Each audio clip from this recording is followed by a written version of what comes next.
Well, hello everyone. Welcome to this webinar.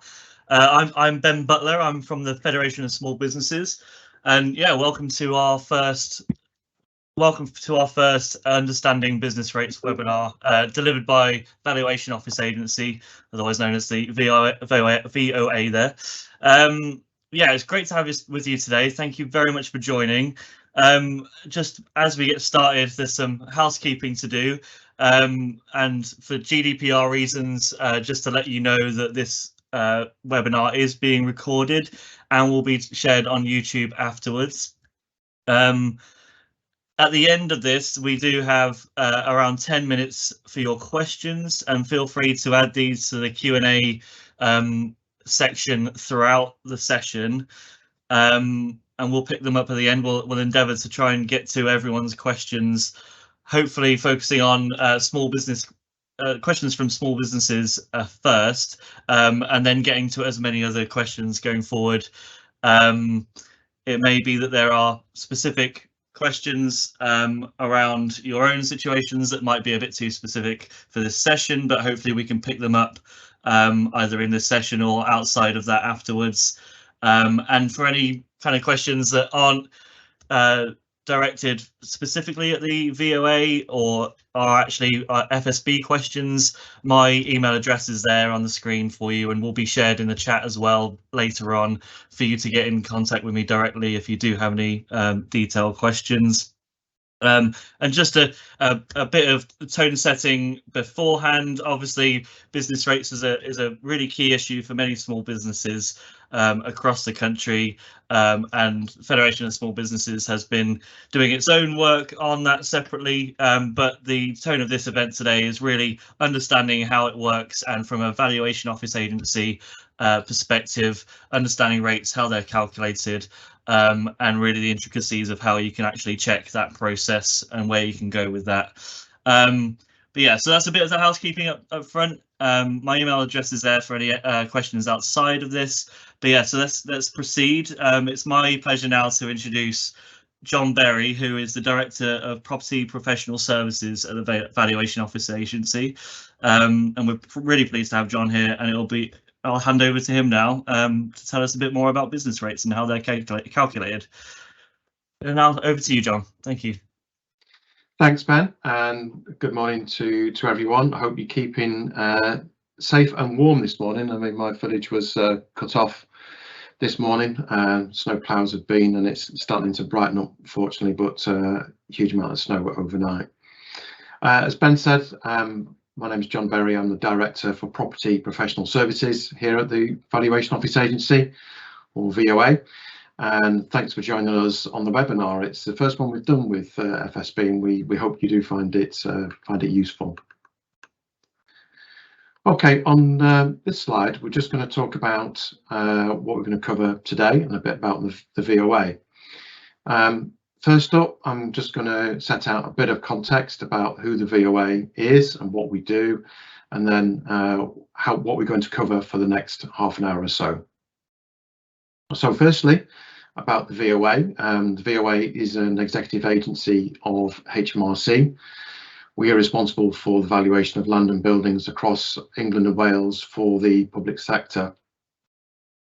We're effectively an organisation with property experts that values and advises the public sector. Hence, our staff are property technicians and qualified chartered surveyors. We value property for a few different purposes. So for council tax, for business rates, capital gains tax, inheritance tax, and for things like compensation. So for example, where land and buildings are being acquired for road schemes. And so we value commercial properties so that councils can calculate business rates bills. And today I'll share with you an overview of how properties are valued. Other things we'll cover is we've just finished our latest revaluation of properties, and I'll explain what this means for small businesses. We'll look at how to report changes to your property and what to do if you think your rateable value is too high. And at the end, we'll have a bit of time for questions, and we'll do our best to answer them. Just to flag up though, we can't respond to individual cases or queries about your own individual bills, or comment on wider government policy, but we will try and do our best to signpost you to the information and services available and advice available afterwards. And we'll share with you lots of links to different resources, including on contacting us about your particular situation, so we can answer those questions. Okay, so next, so key question: what are business rates? And well, effectively, business rates are a local property tax which are there to fund local services and are charged on most non-domestic properties. And when I say non-domestic, I mean everything which isn't at home, effectively.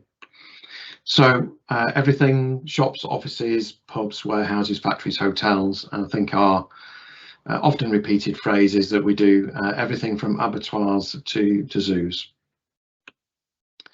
And you'll probably have to pay business rates if you use a building or part of a building for non-domestic purposes, and that's a key point too, because there are some properties where they're also part domestic and part non-domestic, and they are called composites, and there'll be a bill on each part of that. So on the next slide, who actually pays business rates?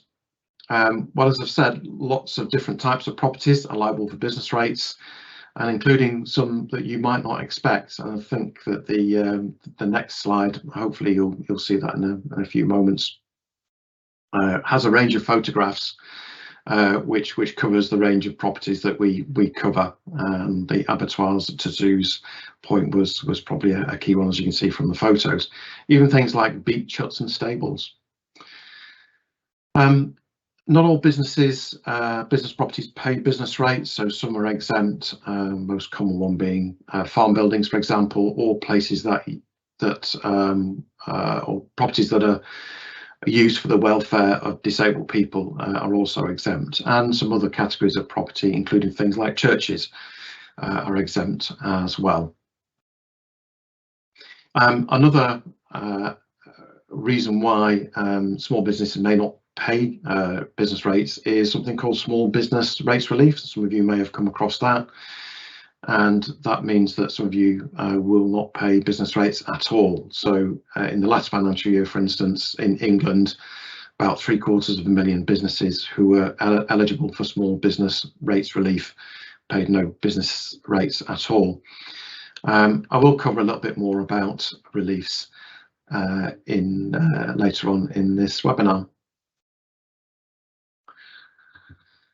So on the next slide, this is just to kind of set out really who does what, and it's just important to note that the VOA is only kind of one part of the rates bill calculation, and the other key part are councils.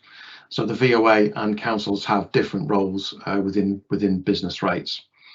So we provide the valuation for business rates, and then the council sorts out the billing side, and this is clarified on this next slide. Doug, I don't know whether it's just my system on the Who Pays one, but or whether they've advanced or whether it's been a bit slow, but just to note, I'm just seeing the Who Pays slide. I can move that one on.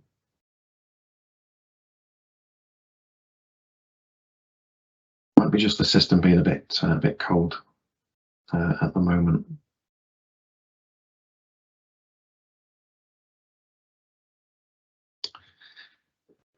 Just while we're waiting for that to move on, yeah, so just to reiterate, it's the VOA that provide the valuation, or known as the rateable value, and the council which then provides the billing side. So good, we've got the slide up now. So I'm going to start with the bottom bit of this slide. So the councils who cover the billing side. So if you've got questions about your rates bill, the council are the people to talk to. Councils send out the annual business rates bills in February and March, so round about now each year, and that is for the following tax year. And that does generate quite a few inquiries for the Valuation Office each year. The councils also cover things like business rates reliefs, and I'll explain a bit more about those in a little while. Some of these are automatically applied to your rates bill, and others you need to apply for. So it's good to consult council websites for details of what might be available to you. And as I say, I'll talk about some of the reliefs very shortly. But it's the VOA, the top bit of this slide really, you should contact if you think your rateable value is wrong, and I'll explain how you do that. And it's also crucial to state that it's not the VOA that sets government policy on business rates. The Valuation Office, we have this role because we are impartial of the local councils and ratepayers. And it is central government, specifically the Treasury and the Department for Levelling Up, Housing and Communities, that set policies around business rates. And they also set something called the multiplier, or the uniform business rates, which I'll explain in a little while. And they also set the limit of reliefs as well. Just to explain that there are some differences as well in how business rates work in England and Wales, as business rates are a devolved function, and this is explained in detail on the gov.uk website. And on to the next slide, please, Doug. So I just wanted to tell you a bit about how your bill is worked out now. And there are kind of like different component parts to this. Firstly, on the far left-hand side is the rateable value, which effectively is our valuation. And business rates are worked out based on your property's rateable value, or RV for short. So if I slip into a bit of acronym RV, that's rateable value. In most cases, the rateable value is our estimate of the equivalent of the annual rent that a property could have been let for at a particular date. So a lot of it is based on rental values. That date that I mentioned then is set out in law. So currently, your rateable value will be based on what we think the rent would have been as at the 1st of April 2015. And that will change from 1st of April this year, and I'll explain a little bit about that later. And just to point out, though, that we are talking about what could be achieved in rent rather than what you actually pay.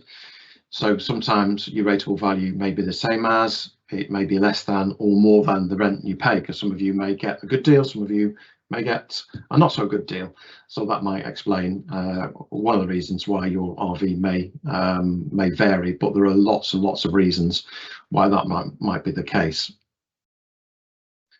So once we've got the rateable values established, then we will basically tell councils what they are for each property within their administrative area, and then they apply a multiplier to it to calculate your business rates. This multiplier is known as the uniform business rate, and that's set by central government and not by the Valuation Office or by the councils. The multiplier is expressed as a rate in the pound. So this is currently 51.2 pence in the pound. So effectively, your rateable value is multiplied by 0.512. However, that's still not the end of the story, because in the box second from the right, we also have a release box, and so your bill can then be adjusted by the release to get to the final figure that you pay in your bill. And there's, as well as release in there, there's some government funded support schemes which could reduce your bill as well, and I'll go through the reliefs and support which is available now. So that will be on the next slide. So firstly, on the reliefs, this slide just shows some of the reliefs that are available, and not all. There's a full list on gov.uk/apply for business rates, and we'll provide you with links to that afterwards. And just to note and remind you that it is the council that provides, that deals with all of the reliefs. So you will get small business rate relief if your property is less than £15,000 rateable value. And you won't pay anything if your rateable value is less than 12,000. And for a rateable value of between 12 and 15,000, there is a sliding scale in place, and the rate of relief will go down gradually from 100% to 0%. There are some rules around if your business uses more than one property, but you may still be able to get relief. Again, this is something you need to inquire through your local council about. You can also contact your council to see if you're eligible for the something called the Retail, Hospitality and Leisure Relief, which is currently levied at 50%. So that's a government package to support those particular sectors. And again, as I mentioned earlier, it's worth looking at your council's website for the different schemes which are available. There's also something called the Supporting Small Business Scheme, which is something else that will attract some relief. Some of the reliefs are replicated in Wales, but there's also some additional ones in Wales, so important to check, again, your council websites. I just wanted to mention at this point, in November last year, when a new draft values were published that come into force in April this year, the Chancellor announced a wider package of support for businesses, which included quite a few changes to reliefs. This package is worth about £13.5 billion. And this included things like freezing the business rate multipliers that I've just mentioned for 23-24, and also extending and increasing the retail, hospitality and leisure relief, which is currently at 50%, and that will be increased to 75% for 2023-24. However, there is a cash cap of 110,000 per business. There's also an Exchequer-funded transitional relief scheme, and I'll say a bit more about that on another slide very shortly. I mentioned then the Supporting Small Business Scheme. So this is there to do, is ensure that no small business will face an increase greater than £600 a year. That's equivalent to £50 a month. That's as a result of losing eligibility to the small business, or something called the rural rate relief at the next revaluation, which is coming in from April. And small business and rural rate relief will be, there's gov.uk information on those, and also via your local council websites.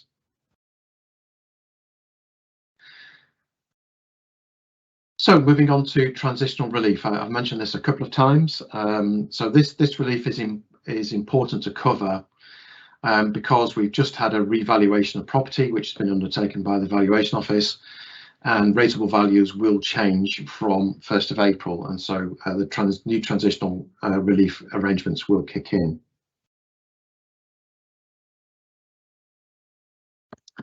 So basically, transitional rates relief, this limits how much your bill can go up as a result of the revaluation in April. And what it does, it limits those rises by particular percentages. Those percentages do depend on where you live, whether you're in London or not, and how big your rateable value is, because there's different rates that apply to different rateable values. And just to note, there's different transitional relief schemes in England and Wales with different percentages. So following revaluation, for example, April this year, any increases to your bill will be phased in gradually. So what happens then if your rateable value drops in April? Well, in November last year, the government removed the cap on downwards relief.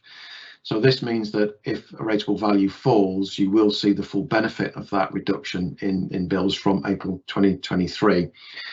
Before it was phased in much the same way as increases were. Just a note about transition, councils will adjust your bill automatically if you're eligible for this relief. And as I mentioned before, in some other instances, you do have to apply for the relief.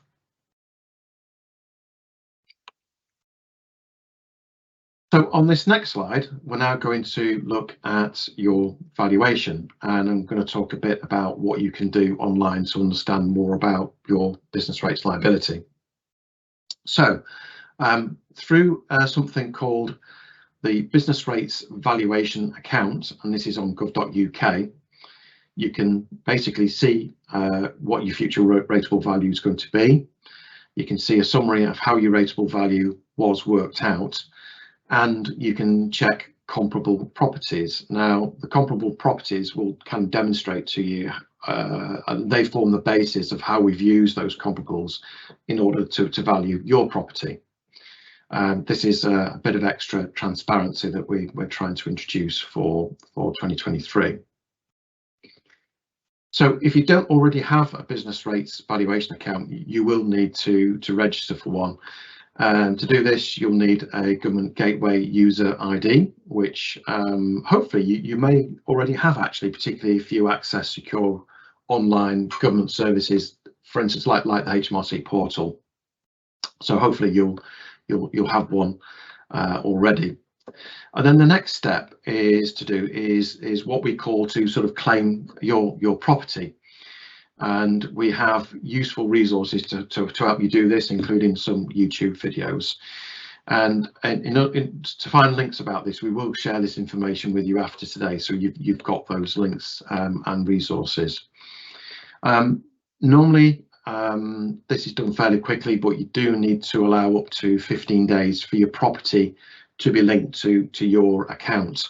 And all of this is done, of course, is to make sure that your data is protected, and of course you are protected to make sure we can verify all of those details.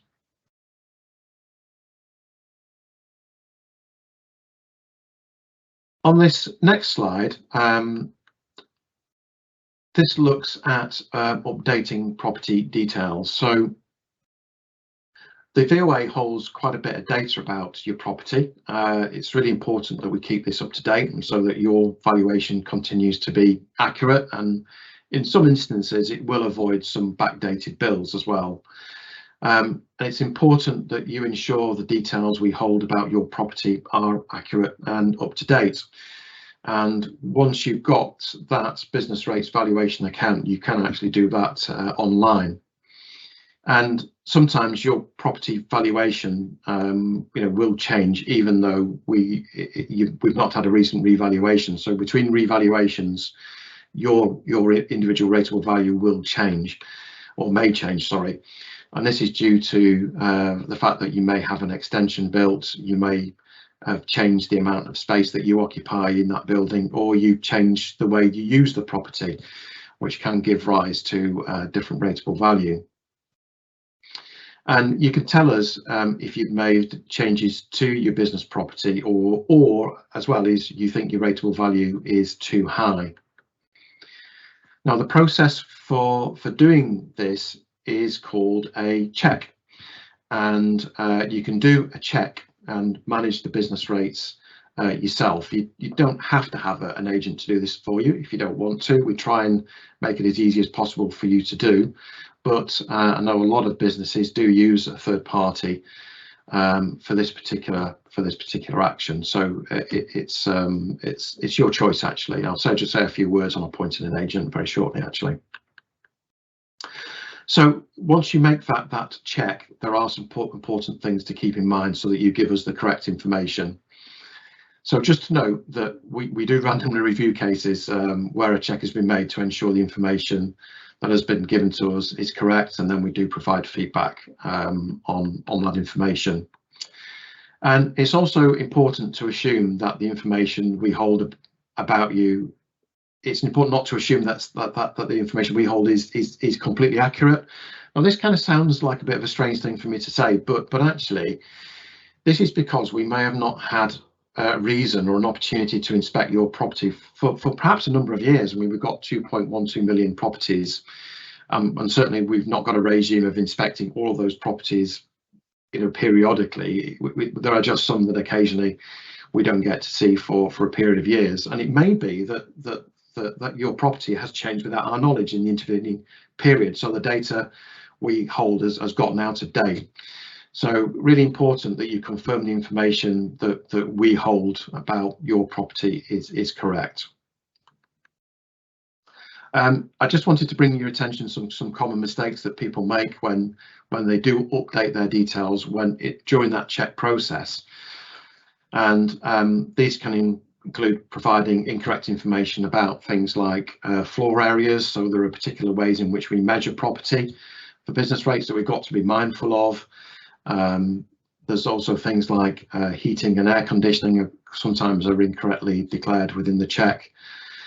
Things like car parking, the number of spaces, we found sometimes the details can be incorrectly supplied to us. And also things like mezzanines, particularly in industrial properties, and they're kind of removable kind of fixtures and fittings. There can be issues about the data that is declared to us on mezzanines. So just something to look out for when you're going into the system and you're making that check. So on the next slide, I'm just going to quickly talk through what you can do if you disagree with your rateable value. And the first point of that is to go through the check process, and because the first thing we've got to do is make sure that your details are up to date before we talk about the valuation.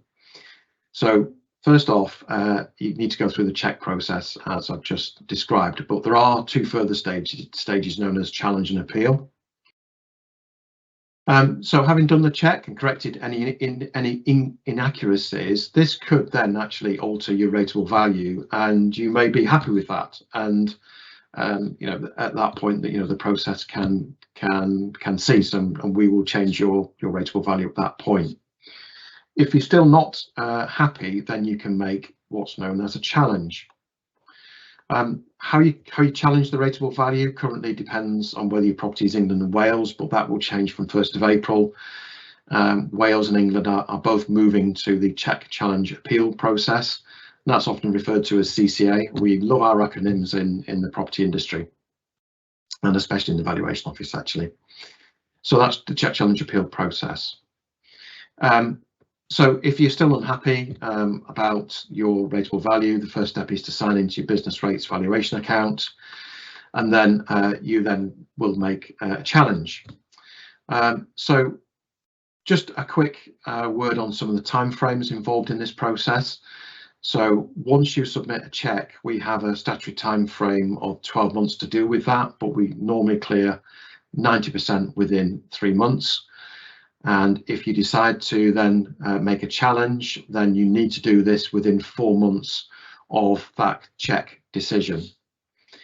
And our aim is to clear 90% of challenges within 12 months.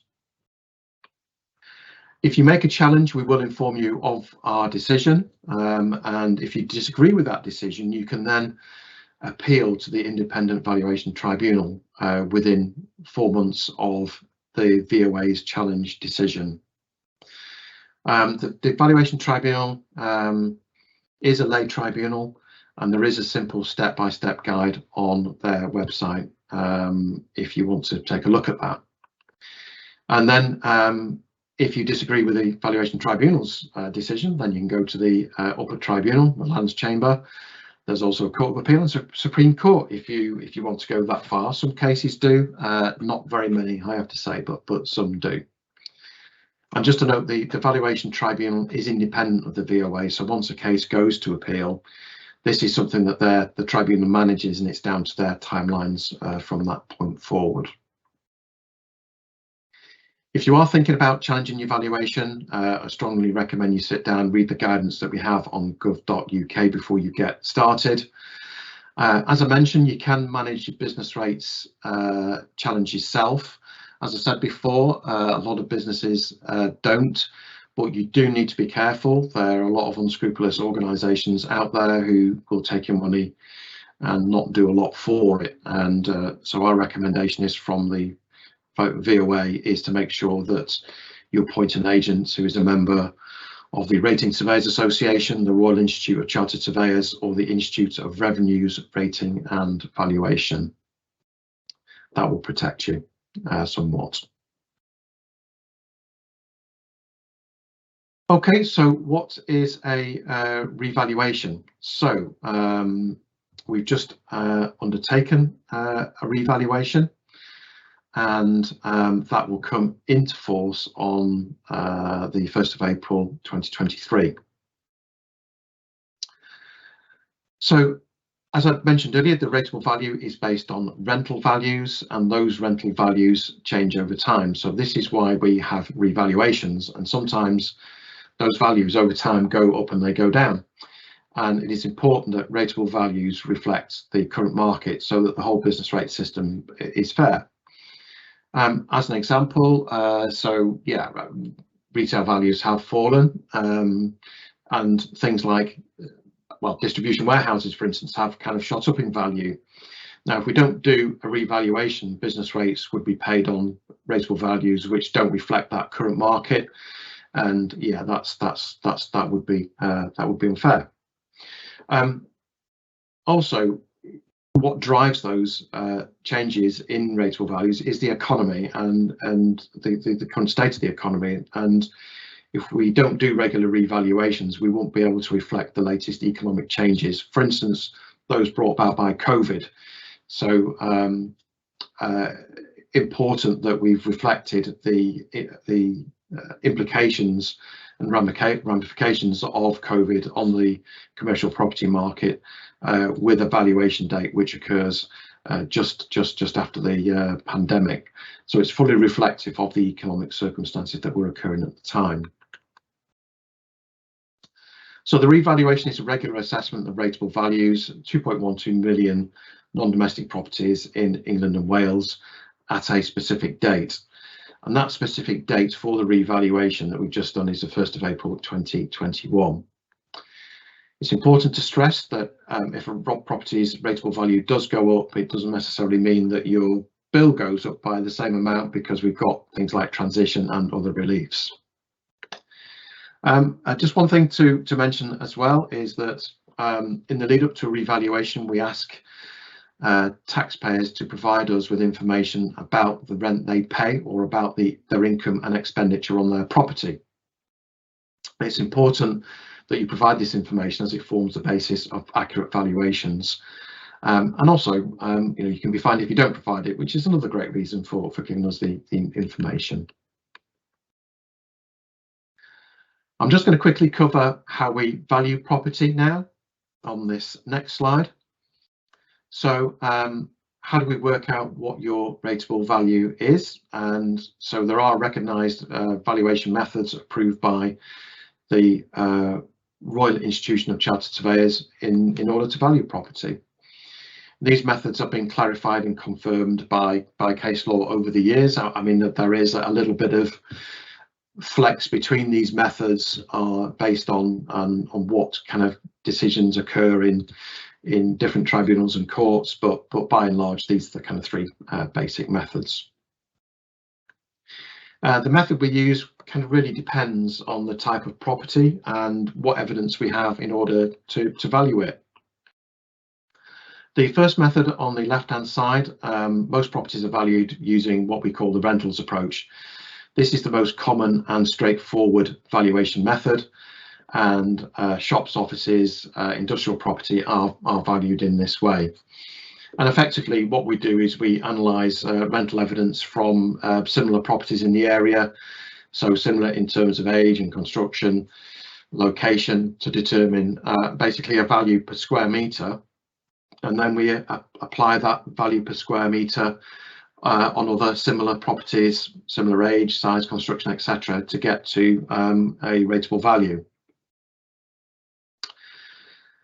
However, some types of property aren't rented, or the occupation of them is more linked to the amount of money they can generate.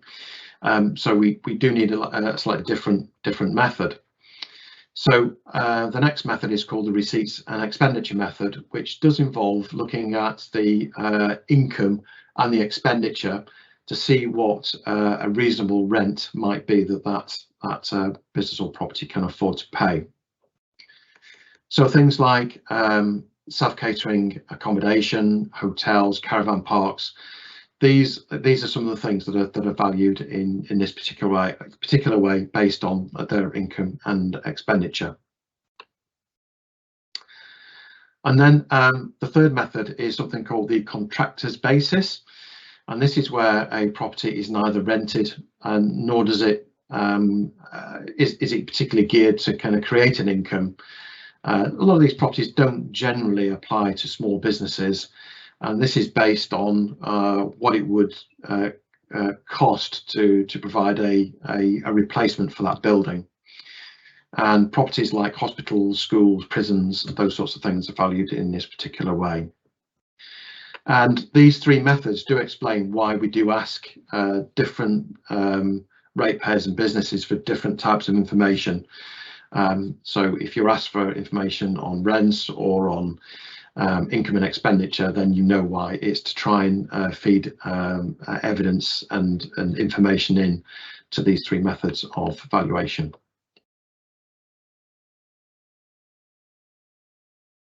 Okay, the next slide is just about the impacts of the revaluation that we've just undertaken. So it's been 6 years since the last revaluation, easy for me to say, and that had a valuation date of the 1st of April 2015. And you imagine, I mean, so much as the world has changed completely since then. So the new 2023 valuations will reflect that the 6 years of changes within the different property sectors and changes in rents. Between revaluations, it's perfectly normal to see increases and decreases in the levels of rateable value, and this kind of it much depends on the type of property that you occupy and the different geographical regions, which is another big aspect. And economic factors vary by those different property markets and locations, and this is what we've seen in this revaluation. So for this revaluation, the valuation date was 1st of April 2023, just as we were starting to emerge from the impacts of COVID. So this was a date specifically chosen by the government to make sure that your rateable values did fully reflect those circumstances. And sometimes rateable values don't change from one reval to the other, particularly if it's sort of 5 or 6 years of that magnitude. And this year we've seen less than 8% of properties have had their rateable value stay the same, and we think this is pretty much an all-time record. We don't normally have that few properties staying the same. On this next slide, this is just looking at some details by sector, so I'm not going to drown you with kind of too many statistics, but I'll just pluck out some highlights on this. So in general, there was a 7.1% increase in total rateable values in England and Wales. The retail sector, this showed a 10% drop, and we know why that is.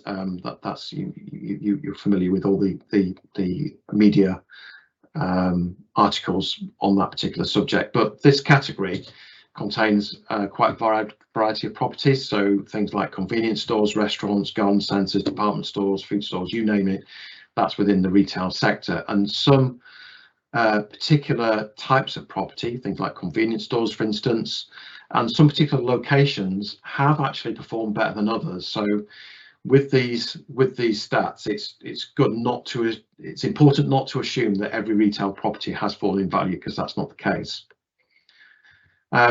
The sector that showed the largest increase is in the industrial sector. An example of one of the influencing factors there has been in distribution warehouses, so fueled by things like internet shopping. Particular types of property that are well located are attracting some quite large increases in rent and therefore rateable value. Just a particular feature of this revaluation was that there was a decrease of about 8.5% in rateable value for properties with a rateable value of below 6,000. So that, as we can see, the market has impacted on some of the kind of smaller business premises. So for properties with a rateable value of 6,000 to 12,000, there was a small increase. And then as we move up through the rateable values, so 12 to 15,000, there was over an 11% increase. For rateable values of between 15 and 51,000, there was almost a 10% increase. And for rateable values of 51% and over, there was a 7.6% increase. But in every sector, there's always those individual properties that buck the trend, so it's important to point that out. And this may be down to individual characteristics, locations, particular types of property. We've got a lot more information on trends and about emanating from this revaluation, and we'll share those links with you after today. If you're interested, you can have a delve into those. So you'll be glad to know this is my final slide. So just before we take your questions, just briefly outline the future of business rates, because there are some major changes in the pipeline. And some of you may already know that the government is planning to reform business rates. These reforms will apply in England. So there's the three bits to this really. There is an intention to share much more information, which forms the basis of our valuation, so much more transparency. We'll be moving to revaluations every 3 years rather than 5, although sometimes it is longer if governments do postpone revaluations. But to do that, we do need much more regular information. So there are plans for things like an annual return for your property and for your property data. So in a similar manner to your other tax returns, for other taxes actually, and potentially a duty to notify us if your property changes. So we've got more up-to-date information, and we can do those more regular revaluations. Welsh Government are consulting on those changes too. No doubt, of course, be rest assured that we'll provide different industries and you with the information you need when you need it about how you need to comply. And that's it from me. So thanks for your time. I'll now hand you back to Ben. Thank you, John. Thank you, John. That was am I on screen? I think so. Thank you, John. That was a really useful and clear overview of business rates and how they're calculated, and it was actually really useful to get the context going forward. I think, unfortunately, we're very sorry that we've had some technical issues today. I don't think we'll actually be doing the Q&A. We'll close the webinar here, but we will be circulating links to further information to all registered attendees, and you can share those as well. And so you can find out more about the topics we raised today, and the links that John mentioned, the very useful links that will signpost you to all these services that are available to you, will also be there as well. I just wanted to reflect as well as we end here that those last few slides for us are really important at FSB of the future of business rates. I think when a revaluation comes around, it highlights for a lot of people that might not have had these changes before, they have to get a handle on them and understand them. So one, thank you so much again for these slides, John. They've been really useful in helping us understand, also to understand the possible changes in the future and who actually has influence on those. And I know FSB are going to be working a lot on conversations around how the future of business rates, and please do contact me as FSB members if you want to be involved in those conversations. They will be ongoing. But otherwise, thank you again for attending. and we'll end it here today. Thank you very much, everyone. Goodbye. Thanks everyone, and have a great weekend when you get to it later on.